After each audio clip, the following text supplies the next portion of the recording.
Palenza LAMA ZANGMO Dagi Chiwo Pende Denshola Kadren Jamba Gone Jesonde Koson Toji Ngadu Sadu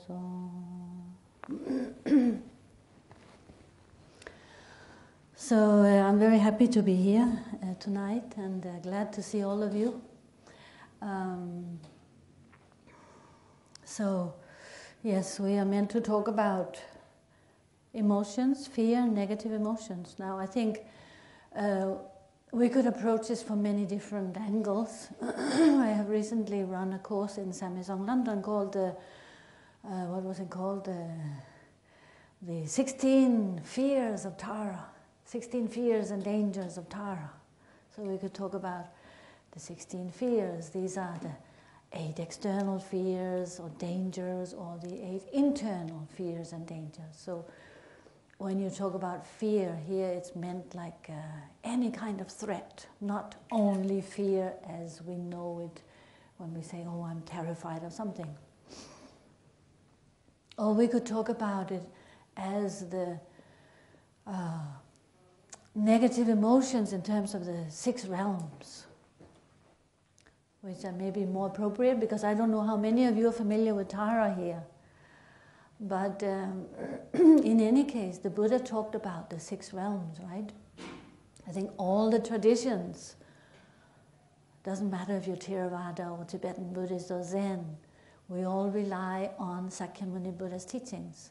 We come at them from different angles, and sometimes we call it Theravada, we call it, Southern Buddhism, Northern Buddhism, Hinayana, Mahayana, Vajrayana, whatever, but all of it is Sakyamuni Buddha as a source. And the Buddha talked about the 6 realms of experience, or the 6 realms of existence.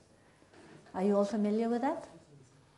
You want to nod or shake your head? 6 realms of experience.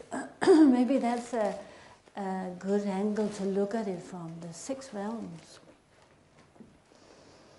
So, of course, also the Buddha talked about suffering, right? Dukkha.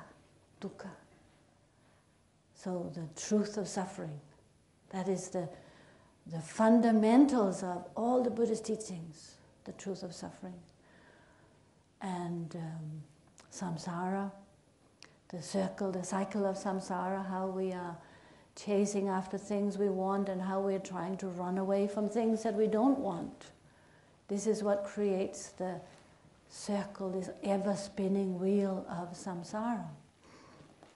So the Buddha talked about samsara and dukkha, this dukkha meaning like dissatisfaction or suffering, or actually imprisonment within these 6 realms of existence.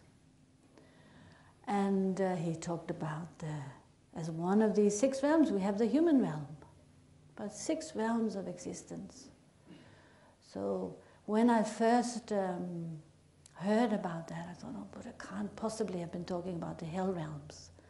In Buddhism, we don't have hells, we don't have God realms, we don't have... But actually, these 6 realms, they're called the hell realm, hungry ghost realm, animal realm, human realm, jealous God realm, and God realm. That is also in your tradition, right? I mean, if you're following a tradition, I don't know. So we could think of this in many different ways. We could think of or relate to this, because I myself first thought, what, hell realms, hells, what does that mean? And all these different realms of experience or realms of existence, what does it mean? But then when we look at the Buddha's teachings, it's all about the mind, isn't it? Even our human realm experience is a mental experience. We talk about ultimately everything is mind. We talk about body, speech and mind, but ultimately all of it is our mental experience. So we can think of these realms as mental experiences, and what they relate to. So now I'm getting around to the emotions, what they relate to, all of these 6 realms relate to the 6 negative emotions, and also to the transformation of the negative emotions. You could say that these realms are a manifestation of the negative emotions. Like, depending on our habits and our tendencies, how strong they are, we will experience, or we will have certain experiences. So you talk about the hell realm as being the full-out manifestation of anger and all the facets of anger. That's how the hell realm is experienced. When that emotion of negativity becomes so overpowering and overwhelming, it actually manifests as if it is for real. So that's what you call the hell realm. Then you have the hungry ghost realm, where craving, the emotion of craving is so strong that it manifests as a specific experience that seems very real. And you have the animal realm. That's the only one other than our own human realm we can actually see and hear and feel and touch. So the animal realm of, you say, confusion, fear, very much so, ignorance. And then you have the human realm, which is what we call the desire realm, and the jealous God realm, which is jealousy, and the God realm, which is not God as in Christianity, but God realm as a manifestation of pride and arrogance. So this, if we look at those, this is what you call the imprisonment in samsara.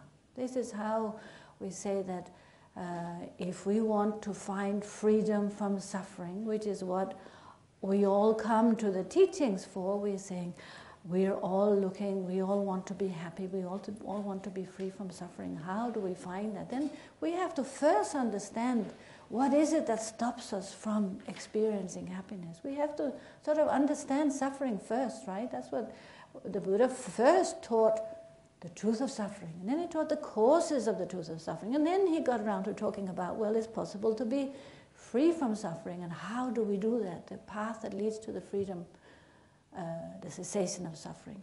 So we have to first actually know and recognize, be able to recognize the negativities before we can transform them into maybe the opposites or into wisdom. Before we can transform the negative emotions, we need to know what they are. And we also need to know that they're negative. We need to know that they cause us suffering. We need to know and recognize that we all want to be free, we all want to be happy. And there are certain causes, certain habits, certain tendencies that cause us a lot of discomfort to varying degrees. So then, these realms, we can look at them in that very vast way of the Buddha, how he taught us realms of existence. But we can now, in this short talk here tonight, we can look at how does that apply to me then? Because that's what we really all want to know, right? We want to know how does it apply to me and what can I do about it? We have to start with that. So, of course, we're humans, right? We are all part of the human realm. We're human realm existence. But within that human realm, we also experience the whole lot of all the other emotions. We experience anger, and we experience craving, ignorance and fear, jealousy and pride. But the main characteristic of the human realm, of us as humans, is desire. It's easy to see. We're always chasing after things. We're always needing more. We're always sort of having to have the newest, the latest edition, the latest model, the latest, this or that. There's no end to our inventions. We are not satisfied. We can't just sort of go, oh, that's enough. Now I'm content. Now I'm satisfied. Now I'm really just, I have everything I need. Now I can just enjoy, relax, put my feet up. Don't have to run anymore. I don't have to chase anymore. that is rare within the human realm. That is not the characteristic of desire. Desire is chasing. Desire is always wanting more, always wanting something else. So like I said before, desire is what keeps this wheel spinning. The wheel of samsara spinning, where we are either running after things we really want and we feel we have to have, we must have, we desire, we crave, we long for, we feel unfulfilled until we have that, or we are running away from the things we feel are threatening us, that we are afraid of, that we dislike, we find unpleasant, we find, unsettling. So within our experience right here, within the human realm, we have the whole lot. We have, you could say, we are like somebody sitting with a deluxe chart of paint, and we open up our fan and we go, whoosh, and we have the whole range of emotions there. I'm very familiar with the deluxe. I'm more familiar with the deluxe painting chart than with my own emotions, I think, actually. From painting Tibetan temples, you become very, very familiar with the colors because they are very colorful. So you have all the reds, you have the whole line of reds, and you have the reds and the yellows, you have the reds and the blues, you have the reds and the greens, all the different mixes, and you go over to the greens and the blues and the greens and the yellows and the greens. Like that, our emotions, they are so varied and so multiple and mixed, isn't it? And to different degrees. So it's not just a matter of hatred and desire and jealousy. It's ignorant desire, or it's jealous anger, or it's pride, proud desire, or proud and arrogant ignorance. So we have, and then of course the intensity varies. So within the human realms, we cannot just think, oh, it's only desire. We know from personal experience, we've got the whole lot. Each single one of us have got the whole lot. But our realm of existence is specifically characterized by desire. Like new iPhone, new computer, next model. Even within relationships, it's like, okay, this one's old, get a new one, get a new husband, a new boyfriend, a new girlfriend. Everything is exchangeable. Everything can just be recycled and thrown out and move on. But what we have to recognize, of course, is that desire and fulfilling our desire is not happiness. Like I said at the beginning, we're looking for happiness. That's the one thing we all share. Doesn't matter if we're Buddhist or no Buddhist, non-Buddhist or Christian or Hindu or Muslim or no faith whatsoever. We all share that wish. We all want to be happy. We're all looking for happiness. We're looking for something to fulfill us. And why aren't we fulfilled? That's what we need to look at. We're here in the Western hemisphere with wealth, with all the positive conditions. We have everything we could possibly need, but still to be unsatisfied. There's dissatisfaction, there's loneliness, there's stress, there's anxiety, there is fear, right? Underlying fear. What we say about fear is that, so if I explain it from this point of view of the realms, or you could say from the root kleshas. The root kleshas, the Buddha taught, the root klesha is ignorance, right? Ignorance. The three root kleshas is ignorance, desire, and aversion. The three, like ignorance, desire, and anger, like attachment, aversion, ignorance. These three are the root kleshas, our root negative emotions. The others come along with that. But then out of that, ignorance is the root. Ignorance means not knowing. We're confused. We don't really know who we are. We're not quite clear about how it all works. We are, our mind, all of this emotional turmoil and confusion that we go through on a daily basis depending on our situation and depending on the external triggers. So, ignorance is related to the animal realm, but not, and quite often people sort of get quite upset when you say that. So please we don't want to insult the animals. They're extremely intelligent, totally intelligent. It's not about intelligence when you say ignorance. It's about a certain mentality of not knowing and of fear. So you could almost equate fear and ignorance. Not knowing the nature of our mind, not knowing who we really are, not understanding really what is going on, because as long as there's duality, there's a sense of confusion and being pulled in all different directions.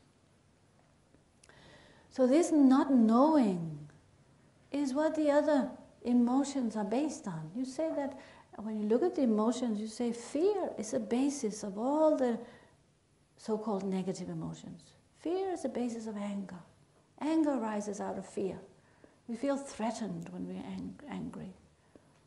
Desire arises out of fear, out of this duality of feeling unfulfilled and not having enough and feeling lonely and separate from the rest of the world, which is what duality creates, a sense of separateness, a fear of not having what we need. So anger, ignorance, desire, and jealousy. Jealousy is based on fear. Someone else gets better than us, someone else has more than us, someone else gets ahead of us. Pride is also based on fear. Fear of losing our position, fear of not being good enough, even though from the outside we might look very confident and very capable and very super top kind of person, but actually it's a pretense. We are, with all the negative emotions, when you really analyze, they are based on ignorance and fear. They arise out of ignorance and fear. So, so these three emotions, what we need to look at is then, okay, what do we do? What do we do about it? How do they manifest, and what do we do about it? We cannot look at all of them this evening. I'm actually not sure how long is it meant to be tonight? Sure, another half an hour. Another half an hour. That's very quick. We'll go straight to enlightenment. Straight to, yeah. So, another half an hour for talk and then questions? half an hour for questions. Okay, sure. So, I think it's very fascinating when you look at the emotions and how they work. But I think if we look at the remedies, like we are very familiar with, I mean, we have to look at the remedies, right? But we also have to be able to recognize at least these three emotions: attachment, aversion, ignorance, and know what are the remedies. Anger is very easy to recognize, but very difficult to control. Anger is compared to fire, to a forest fire that we hear a lot about, isn't it? At the moment there are a lot of forest fires, and the reason it's compared to a fire is because it functions in the same way internally. So it causes a lot of damage. We have to be aware of the damage or the harm of the negative emotions, because if we are aware of the harm, it will help us to be more alert and to avoid getting caught up in anger, for example. So the way a forest fire starts, usually it's by a spark, isn't it? Somebody is out in the forest, they're trying to make a little barbecue, or they're trying to have a bit of fun, and they're lighting a match. There's a very fertile ground of pine needles, and that spark falls on the ground. And if you're not quick or you don't notice it, then very fast that spark will turn into a forest fire. So in the same way for us, when anger arises, there's a little spark. What is that spark? The spark is when you're at the office and your boss says something to you in a tone that you don't like, or your neighbor slams the door, or your children make a lot of noise, or somehow a situation that is a little bit stressful for you. That's the spark. It's not a big deal because it's only a spark. So what do we do at that moment? We have a choice. We have the choice that we get up and we jump onto that spark. We stamp on it, we trample on that spark in the forest. If we're really quick and we jump up and down, we're okay. We saw it in time, we managed to avoid it spreading. So like that, a little negative encounter, that's the spark. Now, how do we stop it spreading? This is by being aware, by stepping on top of it basically, by being aware that this was just a little incident and maybe he was in a bad mood, maybe she was in a bad mood. Don't make a big deal out of it, don't pay any attention, just move on. Like with some mindfulness and clarity in the moment, we can avoid making a big deal out of it. But really what it is just like how in a forest fire you have the wind that spreads the fire. We say the wind of inappropriate attention is what spreads the negative emotion. The wind of inappropriate attention. That's a very good term, because that's what we do when we become angry. It is that wind of inappropriate attention that starts to fuel everything. We are thinking about it and we are building on it in our mind, and it becomes a big forest fire. So we need patience. Patience is the remedy. Patience and awareness and clarity. Patience to not allow this little spark to become a big deal. Patience and clarity to jump on it and before it spreads so that it doesn't cause more damage. Just like the forest fire burns everything in its path. It burns fresh, it burns old wood, it burns new, old, like anything in its path. It doesn't choose. Just like that, when we get angry, we destroy everything in our path. So we have to remember there's a lot of destruction from letting the anger out, letting the anger take over. Excuse me.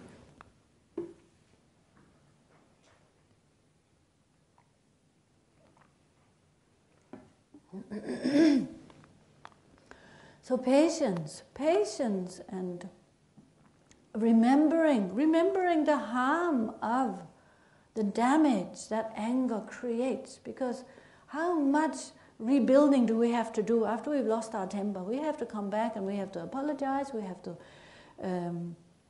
make up, and we know from experience that we remember ourselves all the negative words that were said to us in the past. We remember yesterday, we remember the day before, the year before, 10 years ago. If our friend, if our relative, if your husband or partner or whatever, ex-partner said something negative, it's still sitting in there, isn't it? It's burned into our consciousness. We can't let go. So we have to remember what anger does, the harmful effect of anger. That in itself will stop us in our tracks. Knowing that just like it hurts us, it will hurt everybody else if we get angry. So remembering the negative, remembering the harm of the negative emotion is a very important aspect of giving it up, of letting it go, of not getting caught up in it. And then being aware, being mindful. Now there's so much talk about mindfulness, but mindfulness was one of the Noble Eightfold Paths, right? The Buddha taught about in the Noble Eightfold Path, his first teachings, he taught about right mindfulness, awareness. It's a very important topic.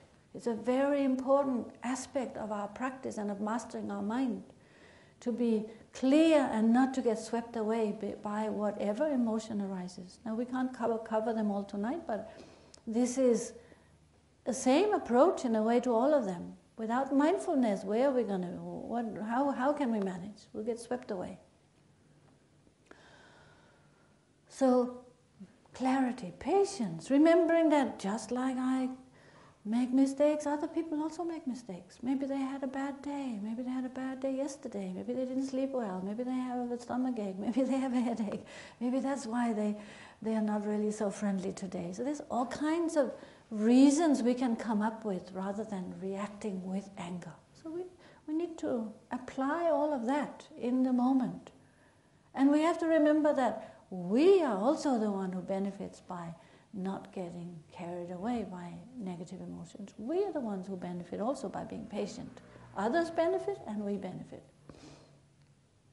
So anger and aversion, not getting caught up by anger and aversion, applying the remedies, knowing the harm of it. Even though it feels really good in that moment when we slam the door and we say everything we wanted to say for years, and in that moment when we say it, we really sort of mean it. But when the anger has died down, we think, oh God, no, I really made a mistake. That was actually really, really bad. One of my favorite stories about anger and the effect of anger is one about a little boy and his father. And his father had been trying to train his child, his boy, to become more calm, to try, and he was really at his wit's end because he was trying everything and this boy was really impossible. I don't know, he must have been a teenager or something. So in the end, he told him, okay, here's a hammer, here's some nails, and every time you lose your temper from now on, whenever you lose your temper, go down to the back of the garden and hammer a nail into the fence, okay? And he keeps doing that, so he hammers nails and nails, and pretty soon probably the whole fence is covered in nails. Until one day the son comes to his father and says, Dad, today I managed not to. I didn't lose my temper, I didn't have to go down and hammer a nail into the fence. So his father says, very good, my son, you did really, really well. But now you go down, every time you don't lose your temper, go down and pull out a nail instead. So he does that, and so he's obviously improving, something is working. So every time he doesn't lose his temper, he goes down and he pulls out a nail, pulls out a nail, pulls out a nail, until eventually there's no nails left. And so he comes and he tells his father, saying, Dad, there's no more nails. And so he says, very, very good, my son, come, let's go down and have a look at that fence. And so they go down to the back of the garden, and his father says, now look at this, look at all these holes in the fence. That is what anger does. It leaves a scar. It does damage. Even if you pull them out, there's still a scar left. So that was how he taught his boy. Clever dad, wasn't he? If any of you have teenage sons or daughters, you should try it out. Fences in the garden. But to me it's a story that it's so nice. It really moves me because I think, yes, it's true. There is a lot of harm caused through speech, through our actions, when we get carried away with negativity. This is what we need to remember, that harm we cause. So anger is a more extreme, isn't it? Harmful of all of them, but desire is also attachment. How much craving we have, how much we live our life to just chasing after things that we think will bring us satisfaction for a moment, or how much harm is also caused in the process of that. Like some people are willing to do anything to just fulfill the desires. And that is compared, desire, like anger is compared to a flood, to fire. Desire is compared to a flood in terms of external elements. Say that the flood of desire, we are swept away by the flood of desire, or craving, or longing, or attachment, or neediness, or unfulfillment. Why is it that we're never complete in ourselves? We need to find that completeness. We're always looking for completeness outside of us. That was what the Buddha taught, isn't it? Don't look externally. It's one of the key messages of the Buddha. We cannot find happiness out there, the Buddha said. Look inside your own mind. You will not find it anywhere else. Never mind how much we try and how much we chase to get what we want, then we get what we don't want, and then we lose what we have. You know, everything is impermanent, so we can be chasing forever and ever and still be unfulfilled. Like this, they say, the salty water. We are drinking salty water. There is no end to the chasing externally. If we truly want to have fulfillment, we need to find inner stability. We need to be content with who we are, what we have, where we are, right here and now. Not always be looking for some other place, some other time, some other environment, some other people, thinking that if only, then everything would be perfect. That situation never comes. We only have the here and now. We only have this moment. This is what the Buddha taught, like desire is something else, isn't it? Desire is different from right now. Desire is in the future. Desire is chasing into the future. But the Buddha said, look into your own mind and find contentment and fulfillment. So how do we find that? How do we even start? Because in our society, it really is based on desire and encouraging desire. Wherever we look, we are bombarded by advertisements, bombarded by messages telling us that this is definitely what you should have. This is definitely a good thing to have. You should definitely get it. And, you know, the whole environment is, consumer society is one thing, but even if we were not in a consumer society, I doubt that we would be content. In the Buddha's time, these situations were also the problems that the Buddha described have happened throughout all the centuries. It's not as if our century is so special or the Buddha's century was so special. It was special because the Buddha appeared. But in terms of our mentality, in terms of our desires, aversions, and ignorance, they're the same. And that is exactly why the Buddha's teachings are relevant today. That is exactly why the Buddha's teachings are ancient but new, ancient but fresh. They are applicable to the mind right here and now. They don't belong to any particular century. They just belong to the present moment. They are applicable. Our mind, our desires, our ignorance, our aversion is not different from last century, the century before, except maybe the external objects are different. We're different. Ooh, I think I must have talked too much now because they're cutting me off. Shut her up. So desire is not different, isn't it? It doesn't matter what culture you're in. What culture you're in, like desire is still desire. Aversion is still aversion. Ignorance is still ignorance. Our external culture is different, the external objects are different, but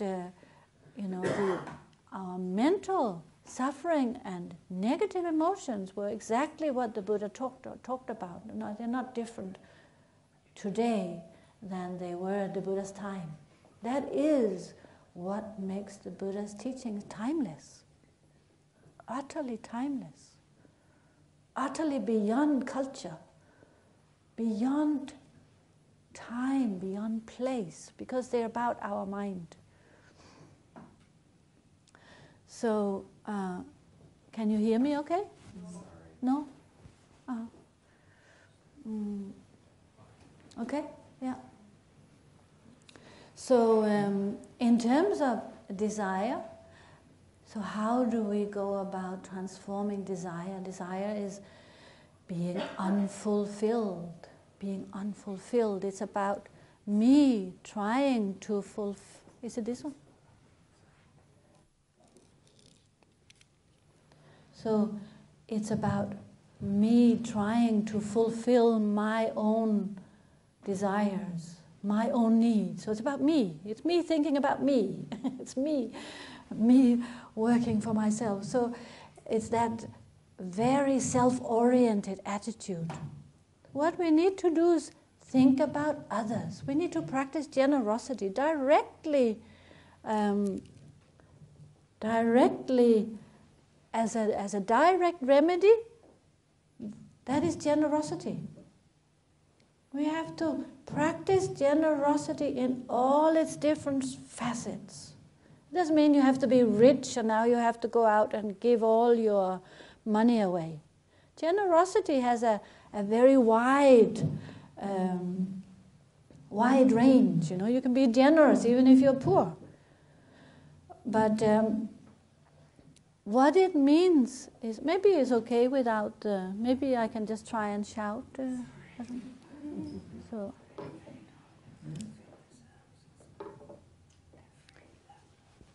So I think generosity, you talk about generosity of material things, generosity of protection or kindness, generosity of time.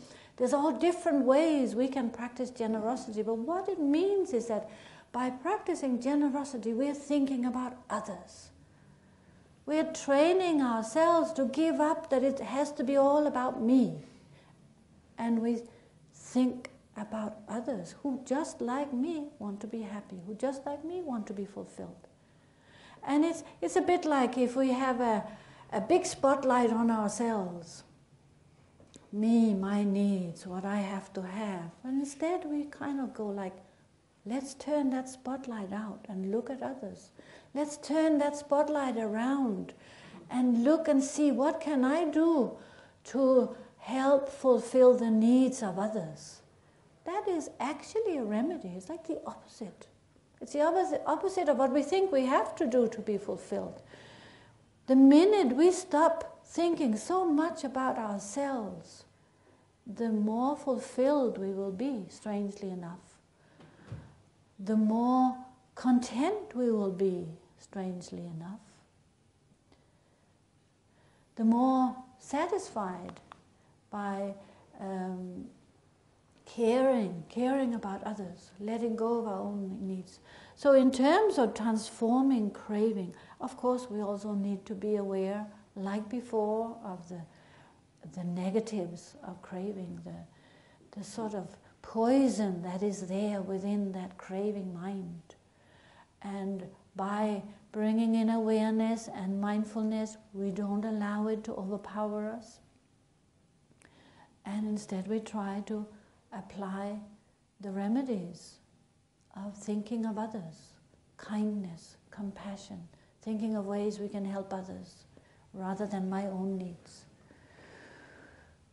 So those are very basic things that we can all apply and we can all try to think about. I think one of our main weaknesses is that we forget. Very simple thing that we forget. We have heard many teachings, we have read many books, but when it comes to the crunch, we forget what we have to do. We forget to apply ourselves at that moment. That's a key point. We must remember. That's part of mindfulness. Vigilance. It says mindfulness. Be mindful, be vigilant. Be aware, remember. Then slowly, we start to change our habits. That is what meditation is about. You do sitting meditation, you do formal meditation, and you do post-meditation. So in between formal meditation sessions, you try to apply yourselves in positive ways through practicing generosity, practicing patience, practicing mindfulness, practicing rejoicing which is the remedy for jealousy, practicing seeing the sameness of all beings, which is the remedy for pride, recognizing that we have no need or reason to be proud because actually everything we have learned and everything we know all the skills we have and all the qualities we have, they come from someone else. They come because we're all, connected, and someone else learned before I did, and they taught it to me. There's a part of my own efforts within it, but really without anyone, without everybody else, we would be nothing. So all of our skills, all of our talents, all of our qualities that we might think make us very special, actually, we should be really grateful to everybody else for them. So that is the remedy for pride. Pride, jealousy, craving, anger, what have we forgotten? Ignorance, fear. So clarity is the opposite of fear. Fear and anxiety and worry is when our mind is very, very busy, very confused, very busy thinking, very busy imagining all the different possibilities that could arise. That's fear. So what we need to do is bring in clarity, meditate, be present. Then there's no room for fear. There's no room for that worry and that sort of all the different possibilities that we have in our mind, that anxiety, stress, and fear is. It all depends on how present we are. So meditation, of course, meditation.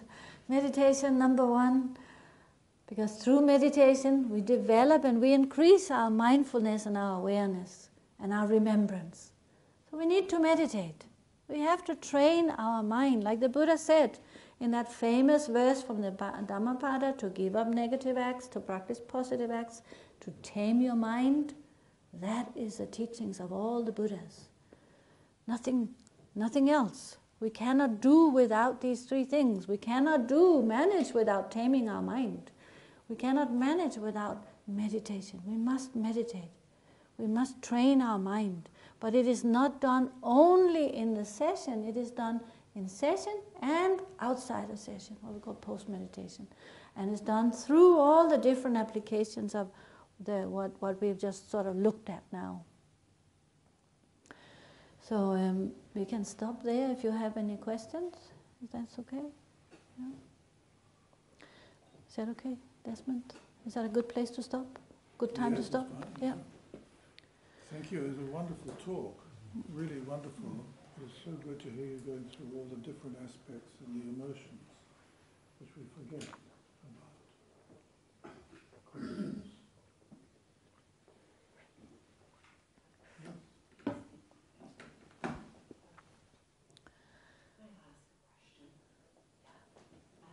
Very new to Buddhism, and I know that the Dalai Lama says to be happy in life and to smile and laughter.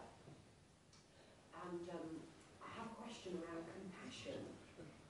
I know people, and myself included from the past, when something upsetting happens, compassion, we tend to think we get upset about what we see in the world, and yet the Dalai Lama says to remain happy. So I should be very grateful if you could give your explanation of what compassion is, and how we should be compassionate but still remain happy. Sure.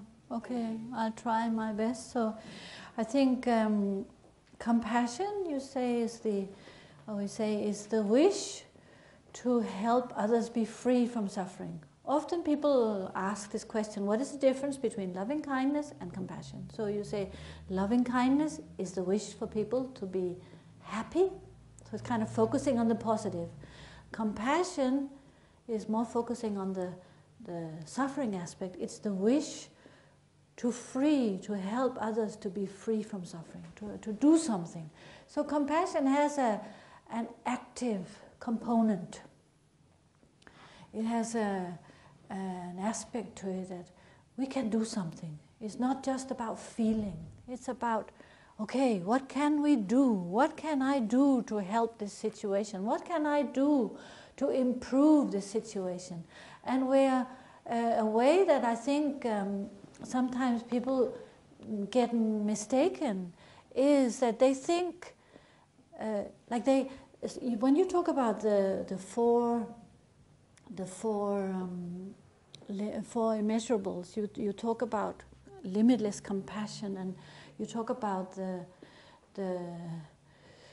what is it called, like the near enemy, I think it's called. It's like it's something that looks like compassion, but it isn't. It's a mistaken aspect of compassion, which is grief. Is where we fall into a feeling that disempowers us in the situation. Because actually compassion is very much a feeling that should empower us to do something, to help and to be active. Just like when you look at the Dalai Lama, how many people does he help and how much does he do for people, and still he's not dragged down by feeling any, like therapists sometimes say, oh, I feel like if it is kind of, everything is spent, I have nothing left to give, they say. Whereas the Dalai Lama has no limit, because he doesn't get dragged down into this seemingly, this emotion that looks like compassion but isn't compassion. You're not meant to be filled with grief, because grief makes us powerless. When it takes all our energy away. That is where it's not just about feeling sorry for somebody. It is about this active aspect where we have to think, what can I do? Does that explain a little bit? Okay. Yes, thank you. So perhaps if I wasn't able to stop in my day or make a donation, would a prayer be something? Yes, definitely, definitely. A prayer, a good wish, a motivation. Yes, it's a very good thing to do. Instead of sort of thinking, oh, I feel guilty, I didn't do, or like sinking into some sort of negative feeling. Mm-hmm. Thank you. Anything else?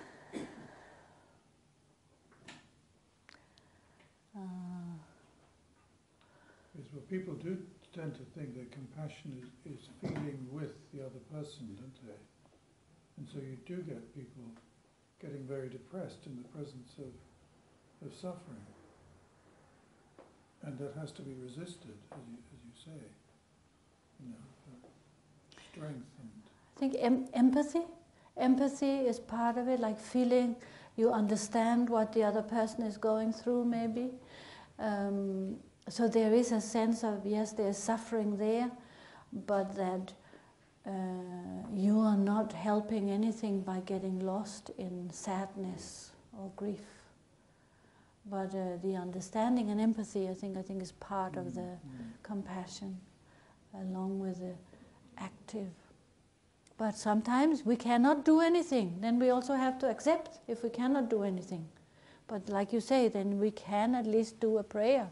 And we can have the mental wish that in the future, may I be able to help others. In the future, may I be able to do something. Because actually, how often is it that we can do something? It's often not possible for us to really change a situation.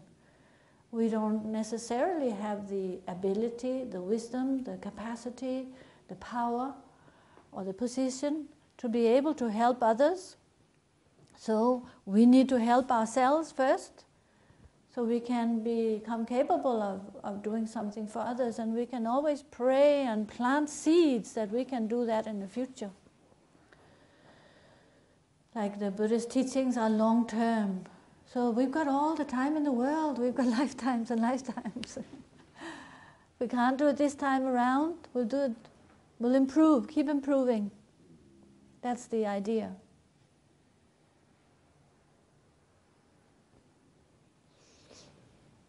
Yes. Hi, thank you very much. I think that sort of explains a little bit what I was thinking about, but in the description of this talk, it's saying that the negative emotions are experienced as negative due to ego clinging and selfishness. If experienced directly, they are just energy which we need as part of life and living. Mm-hmm. Could you Yes. say a little bit more about that? Sure. Like, of course, it's very limited what we can cover in one talk. But yes, the reason you say, like the reason the negative emotions are negative or kleshas is due to ego clinging. What makes something a negative emotion, a klesha, as it's called in Sanskrit, or not, or a wisdom, is whether there is ego clinging or not. So that's why it says, in essence, that those emotions are just energy. In essence,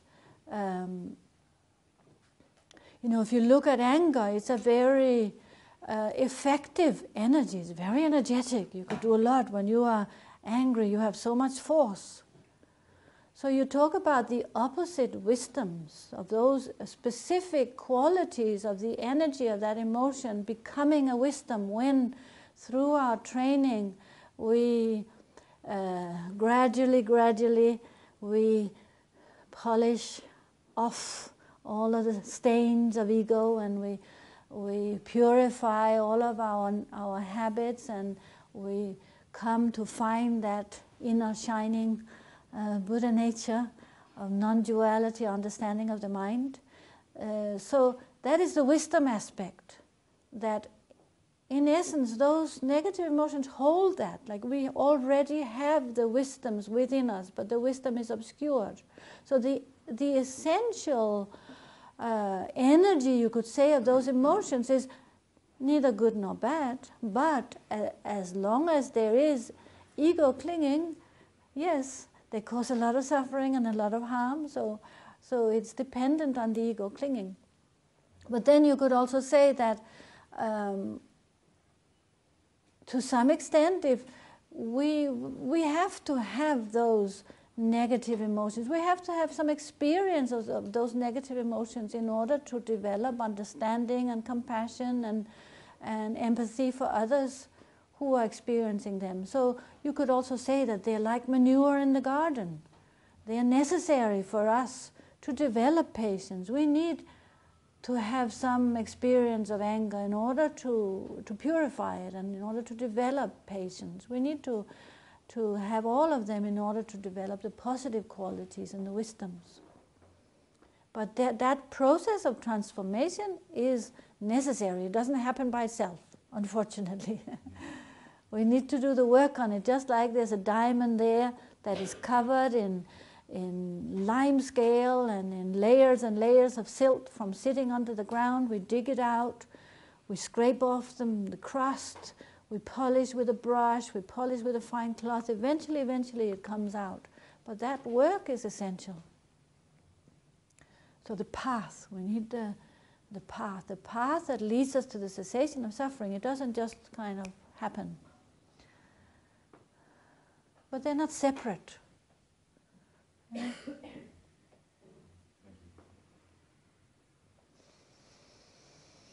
So how are we? I don't know how long we are meant to go. Have you time? Yeah, okay. But if people don't have... I think people are, generally speaking, quite frightened of their emotions, generally, my experience. Particularly negative emotions. I find them very frightening and disturbing. Very painful, isn't it? The practice, I think, enables you to feel, does it not? It opens you up so you can to notice it more, maybe? Notice your feelings. We're very cut off, really, aren't we, generally? But, Seems to me, yeah. anyway. Yes.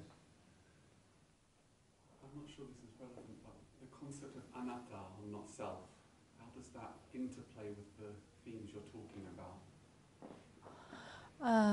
Not like this is what we call duality, self or no self, like non-duality. So this ego clinging, and yes, that's the whole. That's the crust of the matter. You could say a crux. What do you say? The crust or the crux? The crux. The crust. The crux of the matter. This is the key point. This is ignorance, and it's about ignorance being the root. Ignorance of this belief in a self. This is our confusion. This is where we go wrong, and this is what the whole path is about: waking up from that confusion, gradually coming to that recognition of no self, and in that process we free ourselves from certainly the negative emotions and all the qualities arise of the Buddha qualities of fearlessness. If we're talking about fear now, we only truly find fearlessness when we come to this non-duality and no self. That is one of the qualities of a Buddha is fearlessness. But as long as we have a sense of self, then there is other, and then there is, as long as there's uncertainty, as long as there is like impermanence or uncertainty. I think it's a very good Ajahn Chah.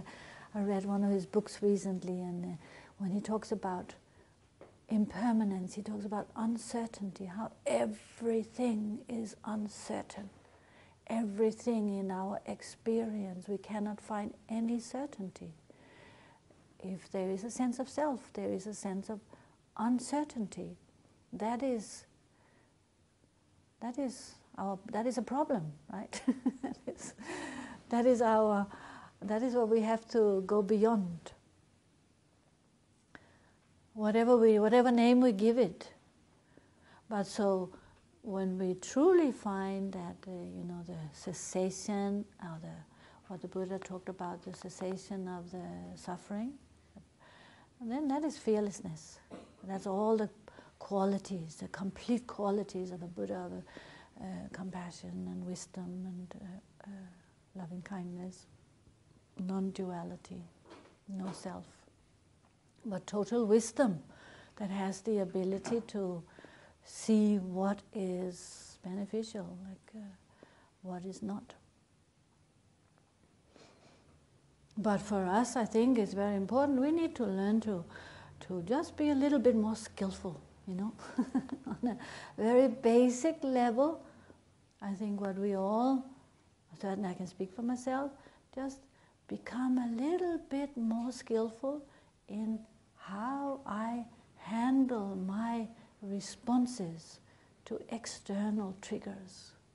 To me, that's such a, it kind of paints a really good picture of this is where we go wrong, how we respond to external triggers, because we always blame. It's out there, right? It's out there. It was the neighbor, it was the boss, it was a partner, it was the children, it was whatever. But it's not out there. It's our responses to all these external triggers. The external triggers are there. They're always going to be there. That's why the Buddha said, we cannot cover the whole path, the whole world in leather. We can cover our shoes in leather.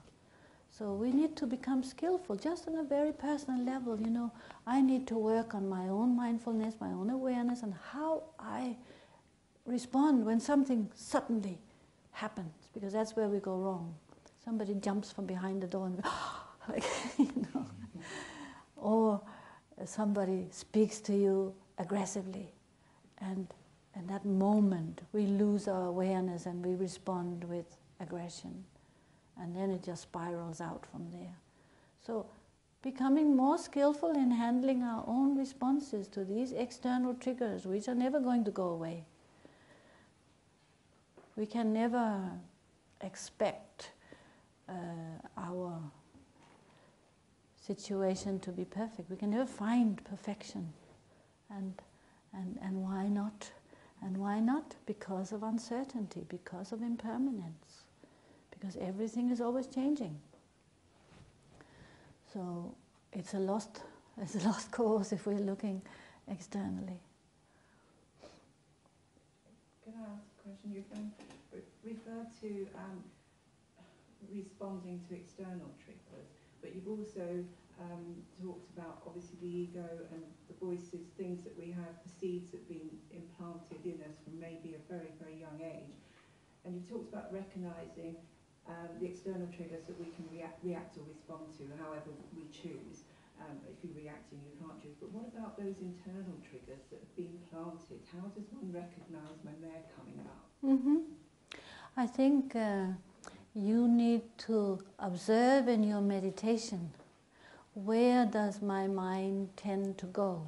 When I sit and meditate, or even outside of meditation, but your meditation is a very, very good place to start. It's easier than when you're busy. So which alleyway does my mind always wander down? Which of all the many, I'm in a roundabout, and there's this way, there's that way, there's this way, there's that. And then somehow I always tend to end down the same alleyway. I go that way. Someone else would maybe go that way or go that way. But I have my own little alleyways that I tend to go down. That is the ones we need to be aware of. It says, work with the strongest tendencies first. Work with the strongest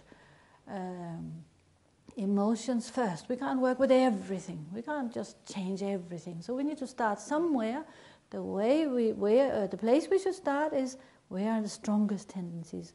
The way we know what the strongest tendencies are is that's where I keep getting caught up in that same old story. Same old story that plays itself out again and again and again. It might be something about the past, it might be my childhood, it might be this, it might be anger. It's like you might sit down and be perfectly at peace when you sit down. When you get up, you're all worked up and stirred up because you went down that alleyway. You forgot. You were not mindful. You got sidetracked. You got distracted. It's distraction. That is how we know. My repeated distractions is my main tendency, and that is where I should pay special attention. So then slowly, slowly we start to change those habits. Yeah, probably my question is related to the lady asked you. When you mentioned about the emotion anger, and then you said we need patience, but I've been reading quite a lot of Buddhism books, and then I think this point I'm still a bit confused about, because lots of books said, like when you have some kind of like angry emotions, you have to just watch, but not do anything, and because when you said about we need patience, it sounds a bit like you tried not to do something and you have to stop being angry, but it's quite opposite concept, like you have to watch, but actually you watch it, it means you shouldn't have a patience, you know? Yes, I kind of get the idea. I think the way I had it explained in the teachings, it is that they're different. So patience in itself, it's talked about. You have patience with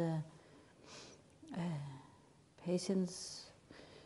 Well, there are different types of patience, but actually, in terms of us being patient with a particular situation, it would depend on how what we're capable of.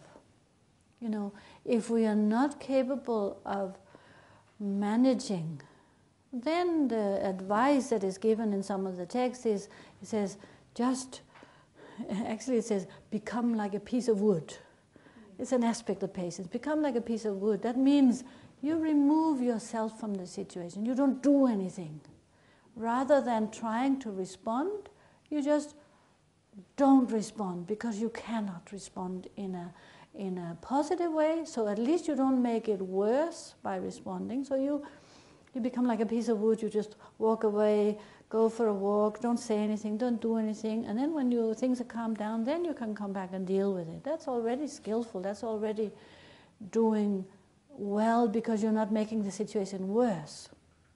But then if you can if you do have the mental space to deal with it even sort of a bit more, then maybe you don't have to remove yourself from the situation. Maybe you're calm enough in yourself where you can start to think and analyze and say, well, this person is being unreasonable, and maybe it's for that reason, maybe it's for that reason, and I'm sure he's not happy, or I'm sure she's not happy. And if you have the mental space to not react with anger, that's a form of patience.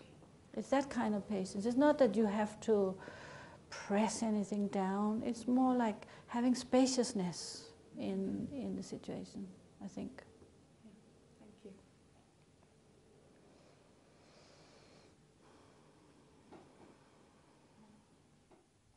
My experience sometimes, like,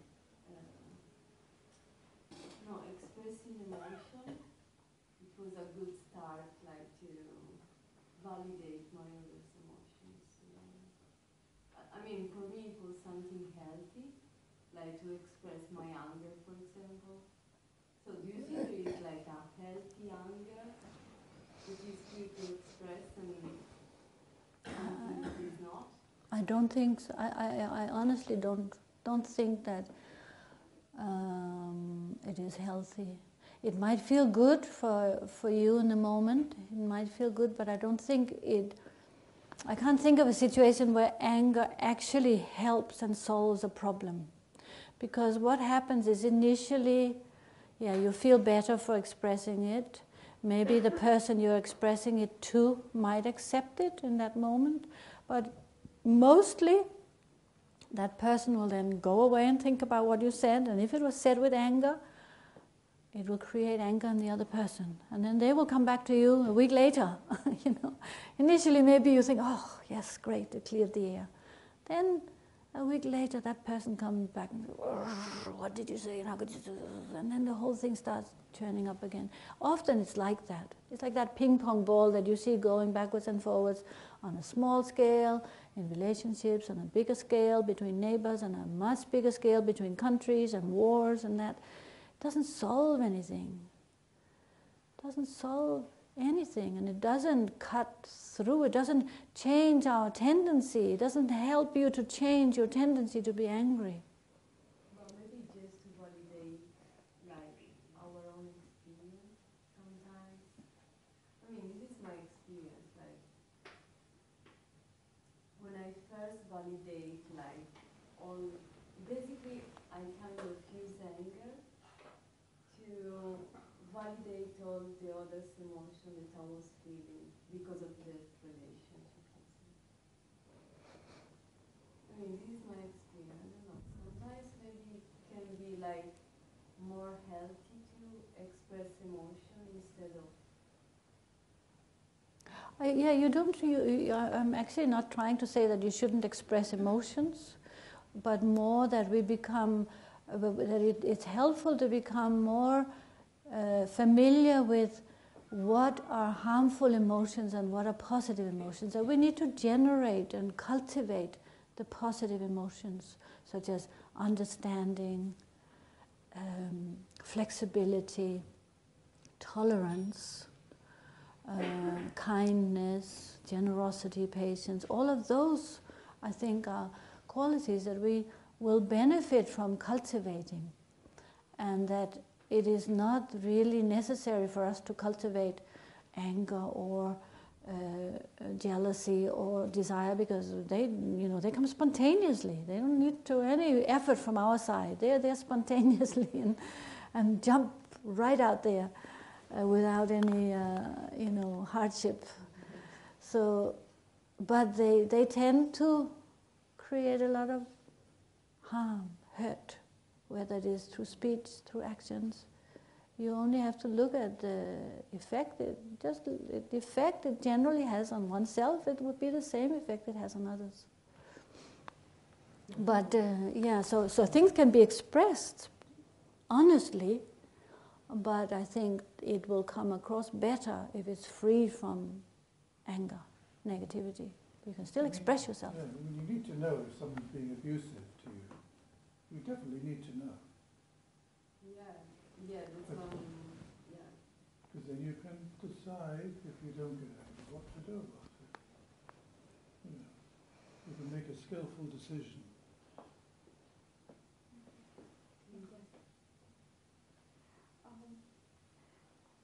What do you do when you are in a stage or you most of the time have an awareness of when these negative emotions are coming up, but you then feel ashamed of them? How do you become compassionate towards yourself, not to feel guilty when you recognize these negative I think to recognize this is we are all the same in that lot. We are all the same. We all experience the negative emotions. There's no one who doesn't have anger, desire, jealousy, pride, unless you're a Buddha.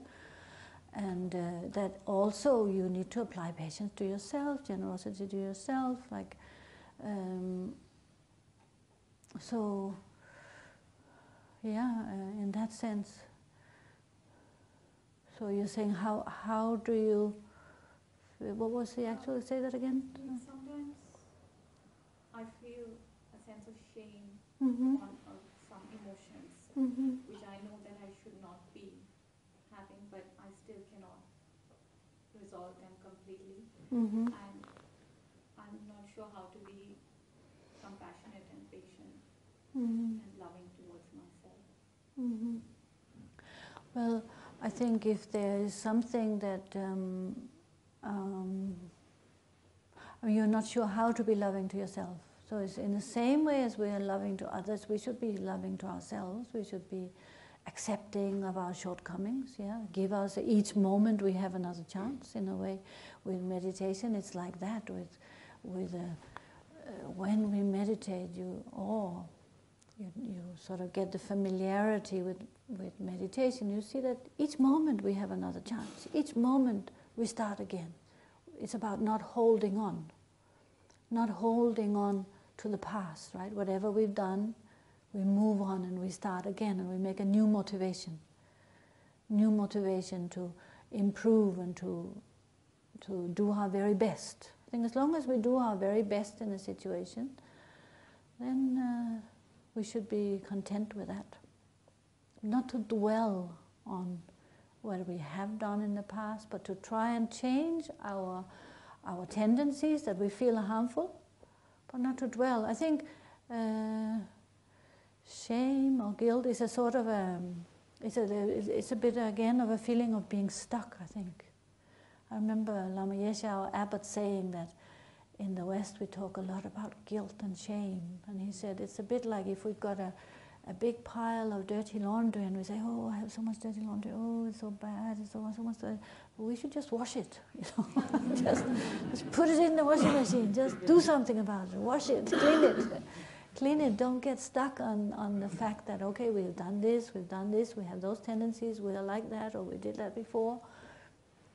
Apply yourself to in the present moment and do something positive. That's the remedy. Just move on, don't get stuck.